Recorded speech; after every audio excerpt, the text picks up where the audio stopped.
Okay, friends, I am so incredibly excited because I get to share with you one of my favorite people on the face of the planet. It's a man I call a mentor. I have such great respect for Mark Cole, who is the CEO of John Maxwell, New York Times bestselling author, all of his enterprises. Now, Mark, I've lost track. Is it 5 companies that you're leading right now, or are there even more? Oh, let's give more. It's 7. It really is. It's 7. And 2 of those we are privileged to be able to live out of our heart with 2 nonprofits. But we see them all as a part of one entity. They obviously have different corporate structures, different governance, and that kind of thing. But yeah, it's 7 structures that capture much of my leadership time. Much. Like, I often wonder, you say you don't sleep much.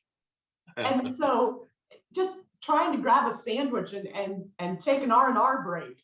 It's impressive how you are sort of the Energizer Bunny. Tell us a little bit about, help people to get to know who you are as an awesome, awesome leader that I've gotten to see. So I was given an incredible privilege, much like Amy being with you today. I told you before we hit record, but I want our friends that get to view this or read this or be impacted by this to know how honored I am to be a part of what you're doing. I love you. I adore your work. I adore your ability to connect and better people. But that doesn't mean that I get an invitation like this just because I love and appreciate you. When you bring me into something like you're trying to capture and create for people around the globe, such as the subject we'll talk about today, I really am overwhelmed with gratitude that you would invite me in. So thank you. I think that gratitude and even that statement goes back to answering your question. 21 years ago, I had swore off leadership. We'll talk about that perhaps in some of the answers to the questions today, but I'd swore off leadership, but I still wanted to lead. I had decided that relational influence was something that I had no business doing, but yet I wanted it. And so I joined John Maxwell's team 21 years ago as an entry-level telesales representative with no desire to climb any kind of influence or corporate ladder in John's company. In fact, I swore that off and said no for many, many, many months, a couple of years actually. So entry level, picking up a phone, challenging people to make a John Maxwell event a part of their growth strategy was how I joined John's company 21 years ago. And over the course of time, and again, we'll talk a little bit about that perhaps in our time together today, but 9 promotions later, 10 opportunities later, I now find myself co-owning our entity with John. I find myself being challenged by John to help craft and create some of the vision forward that his legacy and influence is needed to continue growing and impacting the world. So the last promotion before the one that I just articulated there as co-owner was 11 years ago when John looked at me and said, hey, we have 3 companies. I don't run companies. I don't do companies. Companies just need to stay up with me and the vision and the opportunities that I have to pursue my vision. So would you be the CEO of my, again, then 3 companies? And I said yes because I wanted to be available to John. I didn't say yes because I had this passion to lead companies or I have this business degree or this even corporate experience. Before I joined John's team, I said yes because I wanted to be in proximity to John. I wanted to serve him and his vision. So we started 11 years ago as the CEO of 3 companies. Over the last 11 years, we've grown that now to 7 companies, all of them multi-million-dollar entities with about 160 staff members. As you know, Amy, because your family, you're a part of this John Maxwell ecosystem. We have 40,000 coaches, speakers, trainers now in 162 countries that this team of 160 staff members work hard to resource, create new opportunities, create new resources and skill sets for these incredible ambassadors that we represent around the world. So Mark, this is just fun for folks who I know have been reading John's books for decades, as I have. What's it like keeping up with the 74? I think he's 74 now. Yeah, 74-year young man. Let me say that very clearly, because you said some very nice things about my passion and my energy levels. I can tell you, John tells me often, Mark, are you going to be able to keep up? Or am I going to have to drag you along? He says something God, my heart reaches out to all the people that have struggled in this difficult, failing time, Amy, that you and I are interviewing here. People that's been impacted by COVID, people that has been emotionally challenged and distracted by vaccinations or masks or can't work, social distancing. And I've now had COVID twice. And so this last time, John looked at me and he said, Mark, am I going to have to do your funeral? Because staying up with John, and of course that was a morbid example, but his point was not I'm perfectly fine and did fine in recovery. But John's point is, Mark, are you going to be able to keep up with me, or am I going to outlast you as well? To your question, what's it like keeping up with him? It's a full-time job. Speaking of running 7 companies, keeping up with John is probably my most audacious task in running all of these companies, because he is truly a man fueled by passion, and he has passion to make a big difference. And it's that purpose. It's his why that he talks about, that it's such an honor to be part of the John Maxwell team, and to hear him talk, and just the proximity of being in a room when he talks, you feel like he's just talking to you. And that's such a gift. And that's a gift that I've seen you develop as well. And I'm so grateful to hear the inspiration. But I want to cut to the chase. We're talking about the dirty F word. Lessons we learn from our failures. And it took me a very long time to even be able to say the dirty F word, which is where this book really comes from. I always ask the folks we interview what you would title the chapter that best represents your failures. What would that chapter title be? Well, first of all, let me say this. I love your book title. I absolutely do, because that is exactly, there are some other F words that come to mind that we should not even think about saying, according to my 92-year-old mom, and I'm going to listen to her. But this idea that it's such a bad word, this failure, and that it's such a difficult word is all true. And yet you're going to hear my title of my chapter, and we're just going to all crack up on this interview. But it really is, and we'll build it out in this interview. It is a real, typically taboo word, this idea of failure. It's a typical concept to embrace. But back to your question, what is the chapter title of my book on failure, or my concept on failure? And here's what it is. Failure is security. Oh. Failure is security. And can I build that out just a moment, if you don't mind? I desperately need you to, because it is counterintuitive to say that failure is security. It is, and yet I completely agree with your book title. I think it's brilliant, Amy. I can't wait to get my own copy in my hand, because I can't wait to see what you have to say about this wordy dirt, this bad word that starts with an F called failure. But I really, immediately, as soon as you told me that question, I went, failure is security. And here's the subtitles within that chapter. Fail first, fail fast, and fail frequent. Fail first, fail fast, fail frequent. And here's why. And I think we'll get into this, and I know your book is going to cover this in detail, so I don't even want to sound profound. But what I have learned in working alongside of John Maxwell is the more you fail, the greater the indicator that you're trying something that's bigger than you. That you're trying something that, if it works out, and Amy, you know my foundation of faith, and we can put that in the book however you want to, but the greater the propensity to try something unbelievably difficult, something bigger than you, is an indication of your propensity to pursue the God factor, or to pursue the others factor. I've tried many things, and it wasn't the idea that caused a failure in my life. It's because I tried to do it alone. The lesson was not I shouldn't have done that. The lesson was I shouldn't have done it alone. And so for me, I have been trained that to try something so big increases the failure percentage, and increasing the failure percentage increases the learning opportunity percentage. Because we don't look at failure as final. I didn't say in any of my subchapters, failure first, failure fast, failure frequent. You didn't hear me say failure is final, because it's not.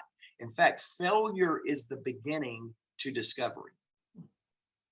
And when we can discover things about us because we tried something for the first time, or we tried something so big that failure was not a possibility, it was a probability. And when we try something that failure is a probability, then failure becomes security, because we get to learn from it, because we get to realize that we're trying something that is bigger than us. I'm blown away, and I'm taking so many notes that to say that failure is the beginning of discovery.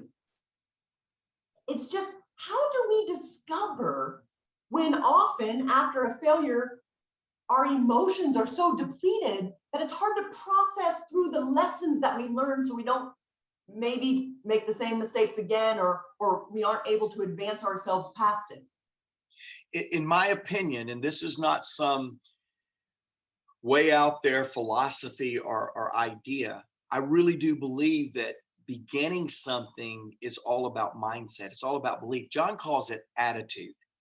It's an attitude of understanding failure is your friend.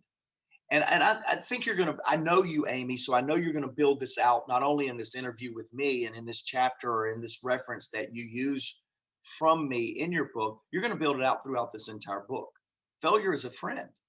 Failure is an opportunity to become better. Now, having said that, how do you deal with the difficulty of emotion when you have just really messed up? And I think you're going to let me talk a little bit about a professional time that I messed up, and a personal time perhaps that I have quote unquote messed up, made a mistake, failed, the F word, the dirty word.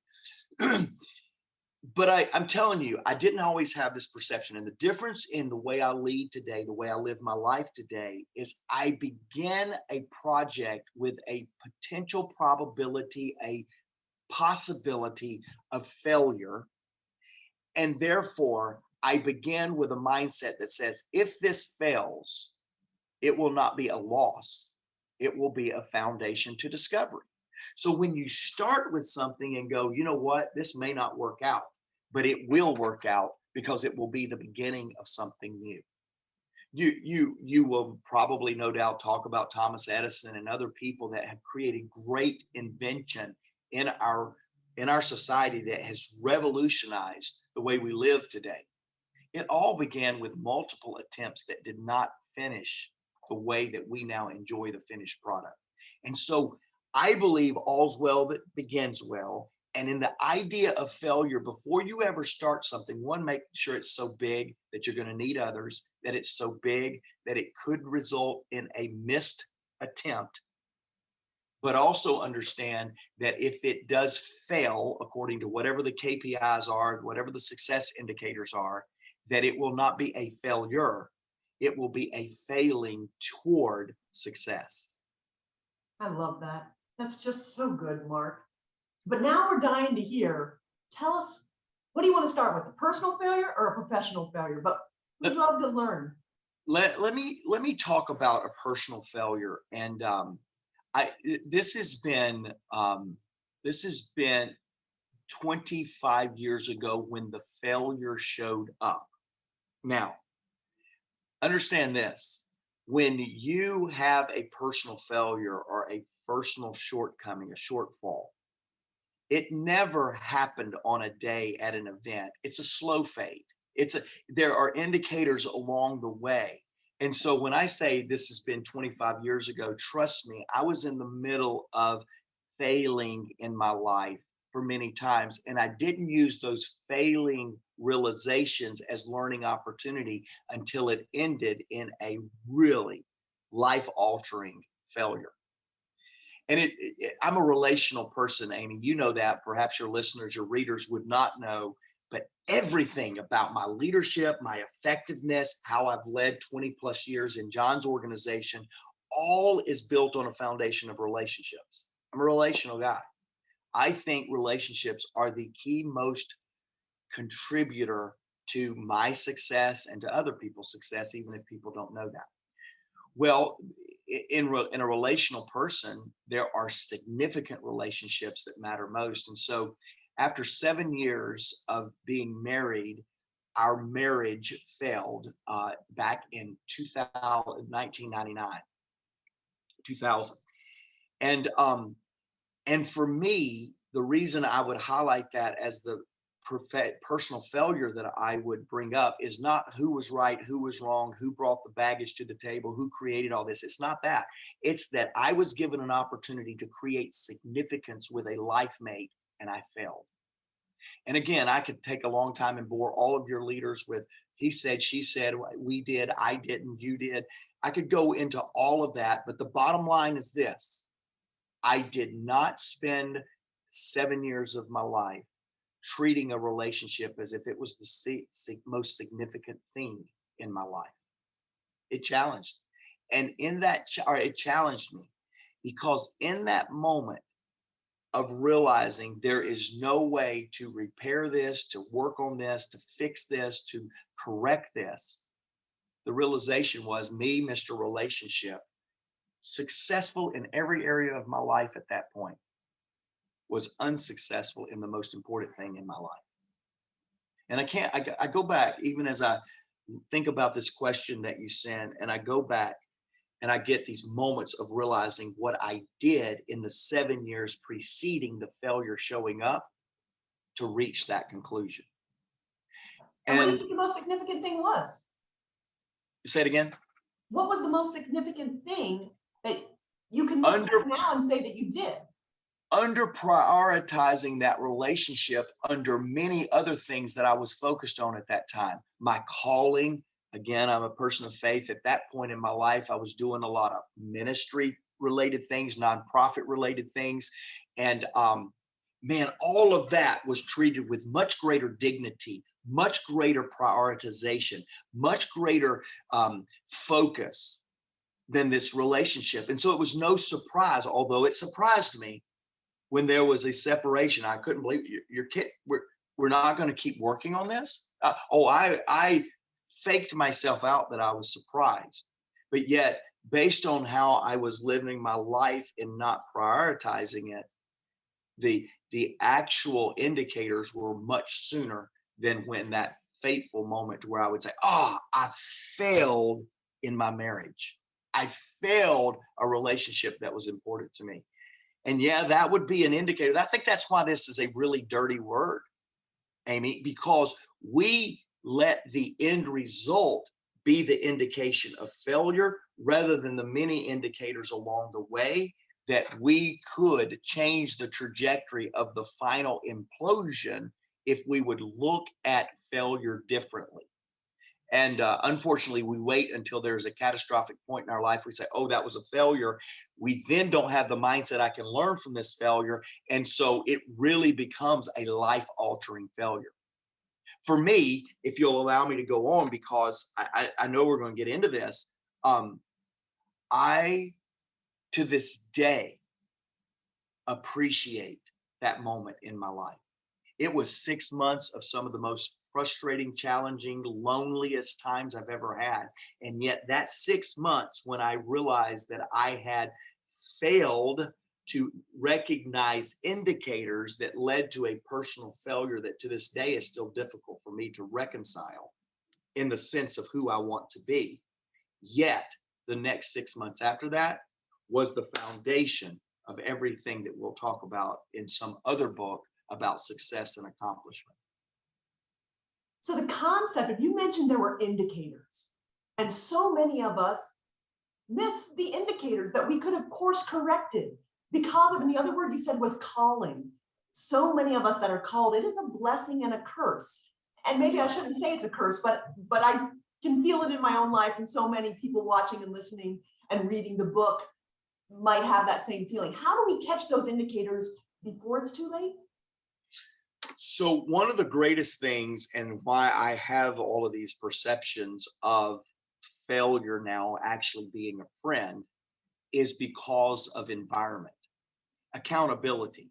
So one of the things that I have found in moments of struggle or in areas of struggle in our life is we're struggling alone. We don't surround ourselves with voices that have been empowered and encouraged to speak into observations of our life. One of my favorite questions to ask as a leader, one of my favorite questions, hands down. I asked it this morning in some meetings that I had this morning. I give direction, that's my responsibility. I set vision, that's my responsibility. But implementing on that direction, implementing that vision is a lot of supporting cast, a lot of people on my team. So my favorite question to ask is after I've given direction, after I've set vision, is to say, what am I missing? What am I missing? If leaders would ask that on a consistent basis along the way with a true intent to learn something, I think a lot of catastrophic failure implosion could be averted.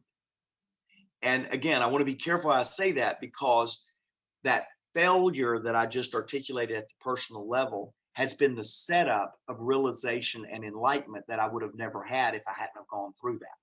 We're going to talk about that perhaps in one of the questions. So do I see that as a failure? Yeah, in a lot of aspects, I do see that as a dirty word. I see that moment as a dirty season in my life. Yet, if I think about where I am today in the relationships that I have today, the significant relationship, my marriage that I have today, I draw from that experience to have something I probably would have never had if I had not gone through that.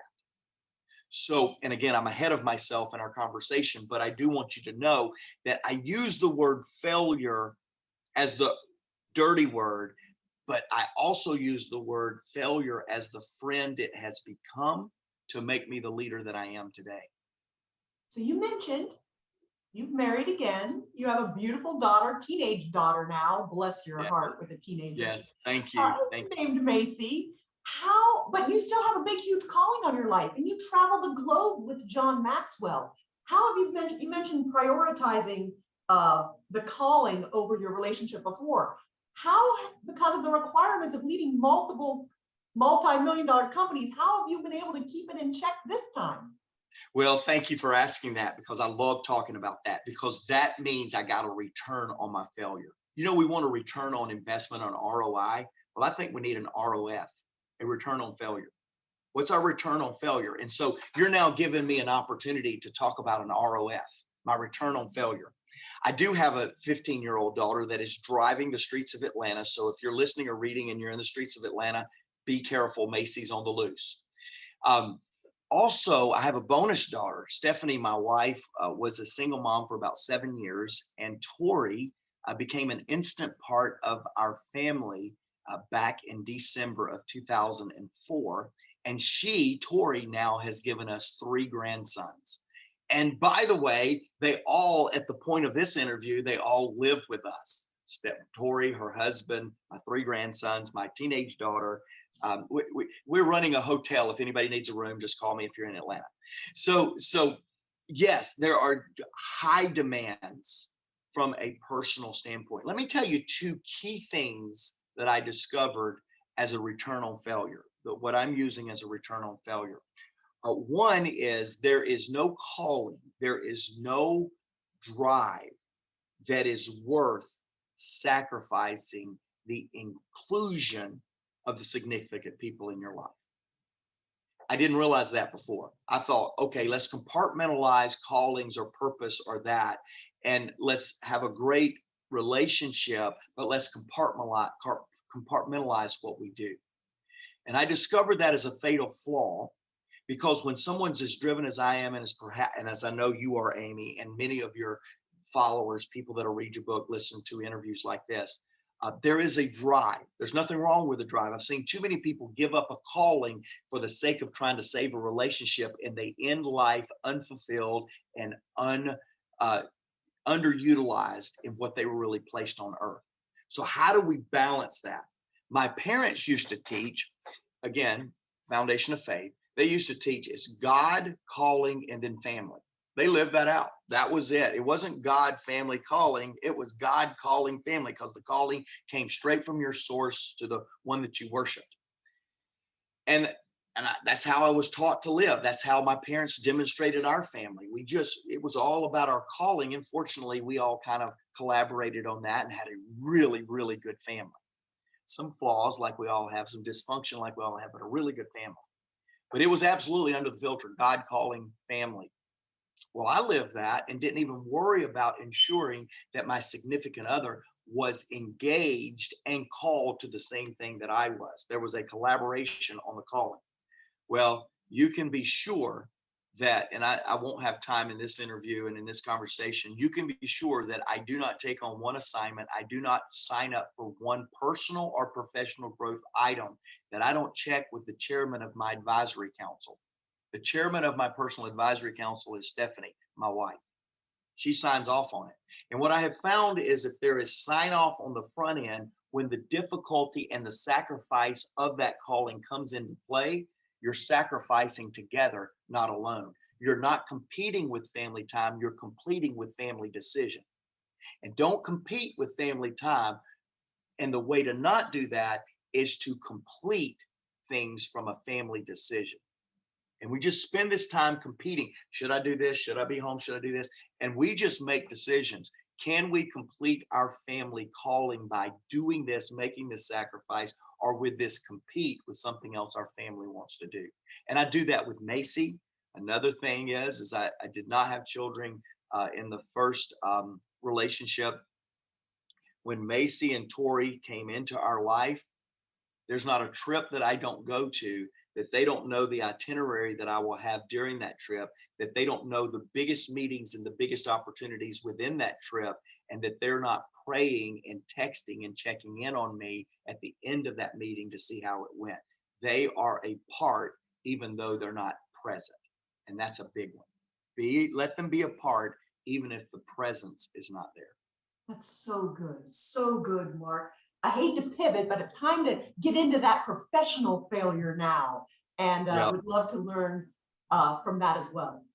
Yeah, so I go back, I get asked this question every once in a while of the greatest professional failure. And I feel a little bit like John when John wrote the book Failing Forward, that we may get a chance to talk about that. But I think about John going, man, I have too many to talk about. And so I always go, well, I could tell you about what I did this morning on a call where I just did not slow down and talk to my team in a way that honored the work that they're doing. I mean, I can talk about fresh ones like in the last 2 hours.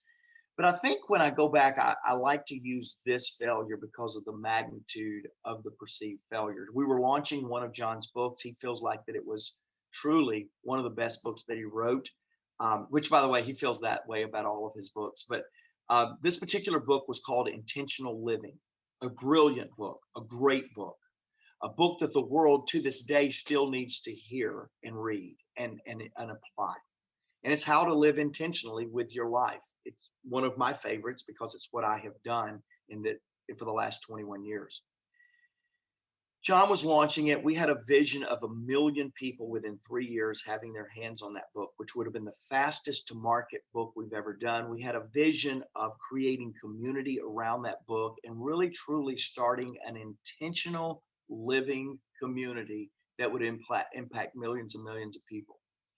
To launch that book the way that we felt like that we should, and to create the community and the technology to underpin the movement we wanted to start with that book, we put about $1.5 to $1.7 million into the book launch.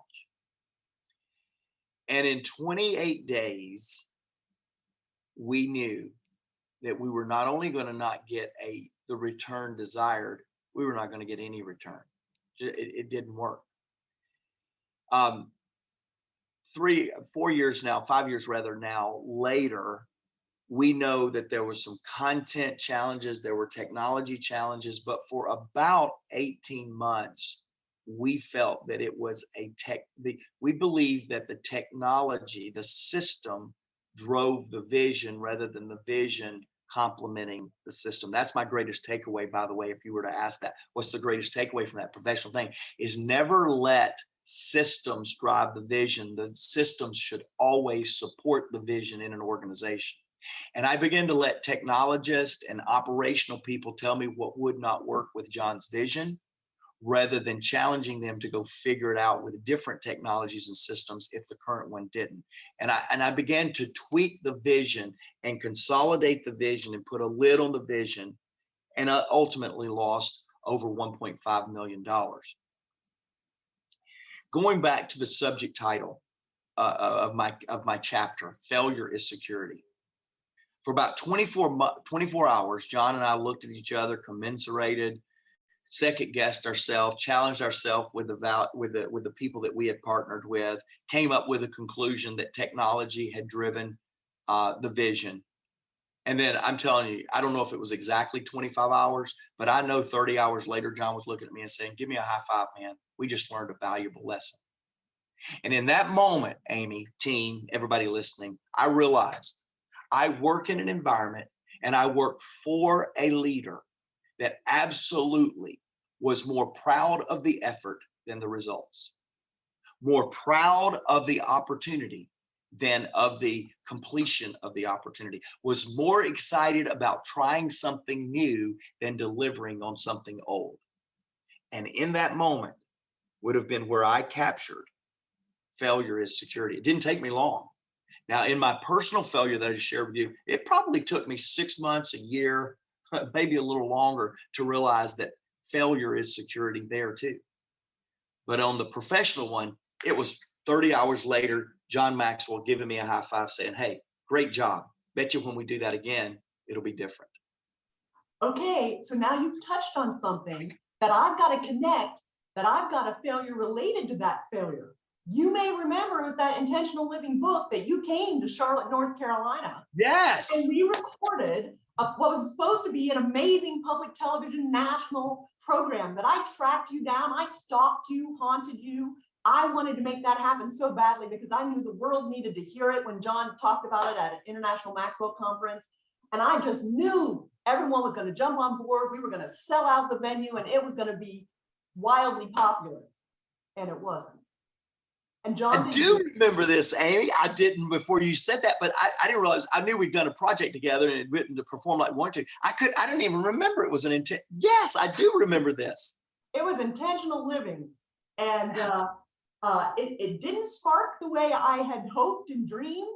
And so this gets me to how to process a failure. So I felt like I had let down my mentor. I had let down John, because I couldn't leverage his amazing content to make the impact nationally through public media. That I made the program, I delivered it to all the stations, I did all the research. I mean, I did everything I told you guys I was going to do. Yep. It just didn't work. And I had that personal sense of I have let down the man who, even before I had ever met John, his books sewed into me, the mentorship of reading a book, which is why writing is so important to me as well, because John was my mentor before I ever met him, decades in advance. And I had this opportunity to just help leverage his amazing content. And it didn't work. That is so. Again, I recall being with you in Charlotte and just being impressed with the program. It was just for me, that's so funny. So check this, listeners, readers, check this out. Amy comes at this with a perspective of letting John down. I came to that with the confirmation that it wasn't so much the technology issue of the launch, but we had not struck a chord with the content, because now I was at number 2. So I didn't even see it as disappointment, failure, anything. I saw it as a confirmation. And you sitting on the other side, that's so funny to me. I would not have linked that, Amy. This is a fun little moment right here. I did not even link it as, whoa, we're disappointed. You disappointed us. Man, we were dealing with, you put a lot of energy, effort, and probably a lot of money and other resources into that. We had already been struggling with a $1.5 million deal over here. And here we are again, not striking a chord with a very well-produced program. And so we're taking it as confirmation and you're taking it as disappointment. Let's talk about how different people from different angles take this subject of failure. Oh, you've just totally fired me up now. I'm sorry, everybody. Calm down, Mark. Calm down. Don't calm down. Help us, because I think this is the thing that so many people give up. because of the disappointment of their failure. And if we can help them channel it and see that it's not always disappointment, that we've got to see confirmation to just go in a different direction or try a different way. So yes, because again, where you are in failure, where you are in disappointment. Again, I'm going to keep using the dirty word F because that's what we're talking about, the dirty word failure. But I got to tell you that it's hard for me to capture failure at this stage in my life as a dirty word. It is a dirty word, but it has so much opportunity attached to it. It has so much indication attached to it. So let's take a concept of how do we have to start with an understanding that failure does not define us. It doesn't. It didn't define you in that moment. It didn't define me. I saw that opportunity, you and I worked together, different than you did. Yet we both were disappointed with results because we were unified in the result. We were unified in the belief that working together was going to do something great. Therefore, we were unified in the disappointment we didn't get the results that we wanted. But I was coming from a different angle. However, when it comes to failure, you cannot have an opinion that failure is final. Now, I have failed a lot of people, not just the very vulnerable expression or illustration I gave you a while ago. Failure will disappoint people. Missed expectations will disappoint people. Not hitting goals will disappoint people. But if you are partnered with somebody that sees your failure as a termination of the relationship or the belief that we can do something together, you are not synced on what failure really is. Amy, I look at you right now saying, hey, let's do this together again today. Let's figure out another thing to do together today. That was nowhere near final for me. If you were not careful, seeing that you had disappointed your mentor, you could see so many people before you would see that I miss my mentor, I'm misreading not seeing him or him not looking at me or him not smiling at me as he's disappointed with me too. I'm not going to try anything anymore. That's a failure is final mindset. That would not be even close, Amy, to where John is, would think. That's not close to where I think. Man, we learned a lot that moment.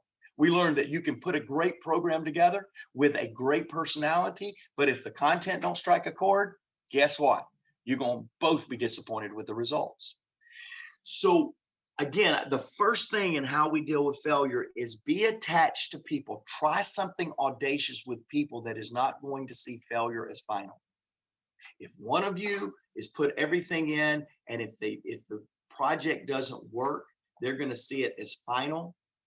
You are not simpatico, and you should not even start together, because where you end up is going to create great chasm of disconnect. Start with a perception with people that failure will not be final for us. It will be discovery for us. The second thing that I would say is don't take yourself too seriously. Does this project's success mean everything to you? Is your personal sense of self-worth wrapped up in the success of this opportunity? If it is, don't do it. Because failure does not define you. It refines you. It inspires you. It does not define you. It does not define me. Losing $1.5 million did not mean I was a bad business guy. I've grown John's enterprise 685% over the 10 years I have been his CEO. That 1.5 million miss did not define me. 685% growth. Who's counting? me. So don't let your value be wrapped up in success or failure. And then the final thing that I would say, so start out with a true perception of what failure is. It is discovery. Set out with a understanding that failure will not define me. The third thing I would do, going back to my title of my chapter, failure is security. If you didn't fail and you succeeded at something the first time you tried it, kick yourself in the butt and say, why did I not try harder? Why did I not try bigger? Because John Maxwell is famous for a statement that I love. You're never good the first time. So if you didn't quote unquote fail the first time, if you hit every objective and everything you wanted to, you just didn't try big enough. We call that leaving money on the table. If you make a business ask and they don't take a break and take a moment and say, can we negotiate that a little bit? You left money on the table. Same thing with failure. If you try something and you succeed the first time, ask yourself the question, did I try big enough? Did I try hard enough? Did I try something audacious enough? Because I think that'll keep you with the right perception of, man, I want to fail because I want to be doing something so big that it takes me 1 or 2 or 3 times to get it. Again, back to Thomas Edison. If he would have tried with something a lot easier than creating electricity or establishing light, I don't know how dark the world would be today. Be certain that you're trying something so big that there's a high probability that you're going to fail multiple times. And when you start with something like that, or you end with something successful like that, of going, wow, why didn't I fail? I must not have been trying nothing at something big enough. So good, Mark. You know, I always define failure as not trying. That the only failure in life, and I work with a lot of inner city youth, and I always try to encourage them to chase their dreams. And I use John's book, Putting Your Dream to the Test, and I use failing forward with them. And I always say, truly, the only failure in life is if you give up and you don't try. Yep. So then you're just failing yourself. And if you try, we learn something from it. We may not like it, it may hurt, but we can process it and we can grow from it. So in an essence of time, an interest of time, because time is running by too quickly, my friend. I agree. I would love to hear your thoughts about what advice would you give the younger Mark on failure? If you could talk to Mark in your 30s or 40s, I know you're barely 50, but. Yeah. So it's interesting because I was so competitive, Amy. Winning was everything to me. Everything to me. I was so competitive. I didn't go to a college with competitive sports. It was not, it was a kind of a religious faith thing. So I tell people all the time, the sports program in my college was intramural ping pong. And so, it just wasn't that, but I wanted to win at everything. And when you are so competitive that winning is everything, guess what? Losing is really everything. Because winning is insatiable. When winning is everything, it's an unfulfilled lust. It's an unfulfilled passion to win. And so I would tell myself, my younger self, don't try to win. Don't try to win. Stop being competitive, because your competitive causes you to cut corners. It causes you to see somebody else that you beat as less of a human being because you want to beat them. You want them to be in second place. You're happy that somebody else is in second place. And my daughter cheers for Buford High School, which if you're in Georgia, you know that is the Mecca football program. My daughter's a varsity cheerleader. My grandson is on a team that is just killing it this year. I love football, want them to win, competitive, but winning is not everything. And I wish I could have communicated that. I would go back and really challenge myself to quit deitizing, quit putting winning as an idol in my life, because I miss the lesson when I lose if I'm so focused on the fact I didn't win. The second thing that I would tell my younger self about failure is that a little bit of what I've shared today is failure is not final, it's discovery. I mean, it really is the opportunity to see something significant. You asked me a question earlier on what advice related to my failures would I give others? So I'm going to wrap in this answer to that question as well, because I have something I want to say to that, to all of you out there as it relates to failures. I would say this to you, and Amy, to your immediate question, I would say this to my earlier version of me too. And that is, develop yourself. Don't lose character questions, or don't lose in areas of character, lose in areas of ability. And the only way to do that is to make sure you're bigger on the inside than the outside. See, when you become so competitive and you want to win, younger people, you cut corners in your character. you lose your way with ethics. You lose your way with preferring others and wishing others success. And so developing yourself on the inside, knowing who you are, making sure that you're winning the inside battle and not failing in character issues, because failing in character issues is a much harder recovery. There is recovery for all of you that have, there is recovery, but it's a much harder recovery because you have to restore trust in yourself and others. Whereas if you fail at business, you just have to restore trust in others, but you know who you are, you know you're good. You fail at external things, it's a much easier recovery than failing on the inside. So good, Mark. We only have time for one more question, and it makes me sad, but I really need to hear your perspective. We all need to hear your perspective. What's harder, a personal failure or a professional business failure? Personal. Wow. Personal. Because you asked the question, what would you change anything about failures if you could? That was one of the questions we didn't get to today. Wow. But it's the answer to this question right here on a personal failure is much different, because I have personally failed. I have professionally failed. I still struggle with what I'm getting ready to tell you as it relates to the personal failure, because people were hurt with my personal failure. People are hurt with my professional failure as well. It's business, that kind of thing. But when asked the question, do I regret or would I change any of my failures? My answer, just that quick, is no. I would not change any of my failures. And this is why. To regret yesterday is to lose confidence in today and to lose hope in tomorrow. And if I were to regret, or if I were to challenge myself that personally failing like I did and having complete disconnect from my past and my family for years, if I had not went through that, I believe with all of my heart, I wouldn't be here. Yet to go back and call that not regrettable is extraordinarily hard for me.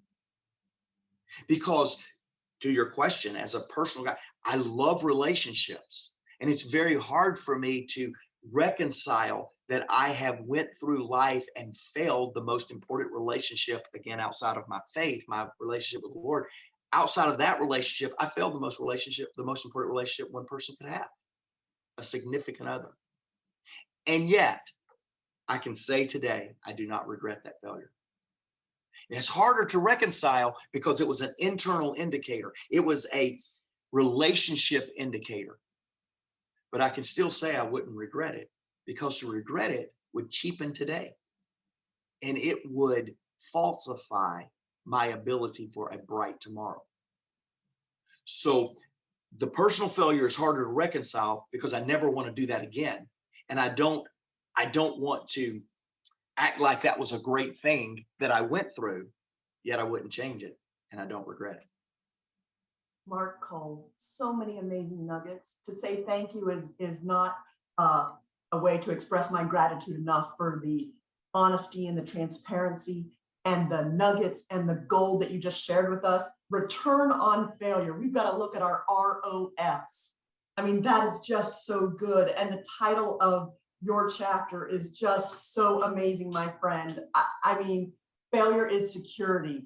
It really is just part of life. We've got to bond with that dirty F word. I'm so honored and grateful to have had the opportunity to chat with you and for you to share and be a part of this project with me. Truly means the world. You know I'm here for you. Anything I can do to help with the John Maxwell team, I'm ready to run and go. And I just want you to know how much we appreciate you on behalf of the entire John Maxwell team. And you hear it from all of us, but we love you, sir. And we are so grateful to be able to follow you. Anywhere you go, we'll be there. Thank you. Much love to you.